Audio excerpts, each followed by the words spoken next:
What's up, everybody? John Charmijo here. I hope everybody's doing good and well and stuff. I got an album review to do for you, and I'm going to be talking to you about the debut album from the band Thought Eater, entitled Bones in the Fire. This is released on Grimoire Records.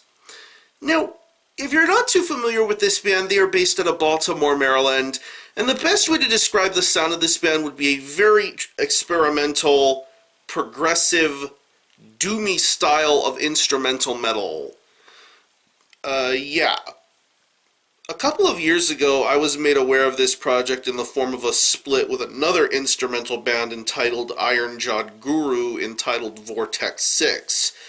Referring to Thought Eater's side, this project brought forth an instrumental style of metal that really had a lot going for it.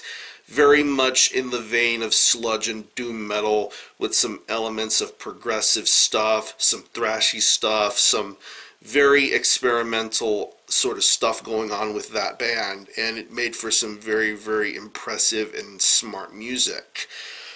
Forwarding now a couple of years later to this year, 2018, we have the very first official full-length album from Thought Eater entitled Bones in the Fire. It's 6 tracks, and it clocks in at around 40 minutes in length, and pretty much taking what they had from the previous outing, we have a more fuller, more nuanced sort of idea going on here with Bones in the Fire. And it just shows you how smart and intelligent this band is, because let's talk here. This is an instrumental band.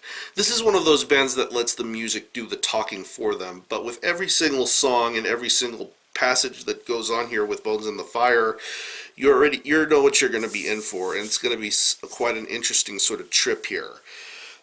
Musically, this is very, very solid and worthwhile stuff to listen to here, from the title track to the second part of the title track, because I should mention the title track is in 2 parts. It's the first track of this record, and then moving later on towards the album, you have a part 2 of this song.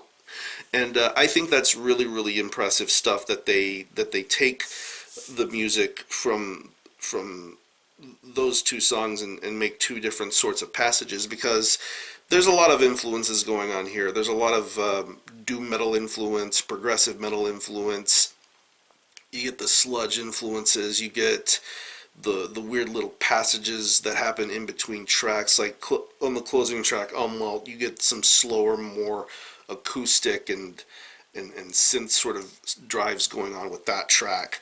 But as far as the guitar playing goes, I think it's really, really awesome guitar playing to be listened to. It definitely keeps the pace going and the momentum going. Whereas there are no vocals, these riffs definitely do a better job of telling the story and getting the point across better. Going on to lengthier tracks like Covenant and Speak Through Dreams, you just get some really, really elaborate sort of guitar playing going on here. Lots of heavy riffs to be heard throughout this album. This is an album that definitely riffs and keeps the momentum flowing. I really love that about this album.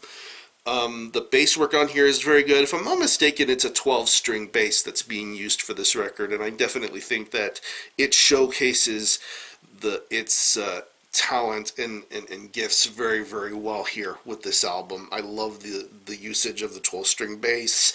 It's quite audible and clear in this mix, and I definitely think it does a good job of serving as the proper balance for the heavy riffs that offset this entire record. And the drum work on here is very, very solid too. I love the natural sound and feeling of the drums. Very, very awesome stuff to listen to. Something to maintain the good pace of this record. You do get that nice little heavy metal doom sort of gallop in certain parts. You get some good double bass. You get a lot of great parts when it comes to the drumming, the stamina, the pace, the switch between mid-pace to a little bit of faster parts going on with the drumming. I think it's really solid stuff, and I like that this drummer keeps a really awesome pace all the way throughout. And the way the music just keeps going and tells the stories throughout the majority of this record is very entertaining to listen to. Like I said, there are no vocals on this record, so the music does a very good job of keeping the pace and changing things up where they need to be changed. It's like you're getting ready to partake in a different sort of twist every now and then throughout this record, and I think it's really fun to listen to. So overall, Very impressive debut album from some really solid dudes who know how to create awesome instrumental metal. If you're into instrumental metal, this is definitely a band to be paying attention to. Thought Eater have a really solid debut on their hands. So, again, the album is Bones in the Fire by Thought Eater. This is released on Grimoire Records. Definitely go check this out. I'm going to leave you a link in the description box to their Bandcamp page where you can listen to this album in its entirety, hear it for yourself, and be your own judge as to whether you think it's worthy of being purchased or not. You can stream it by digitally.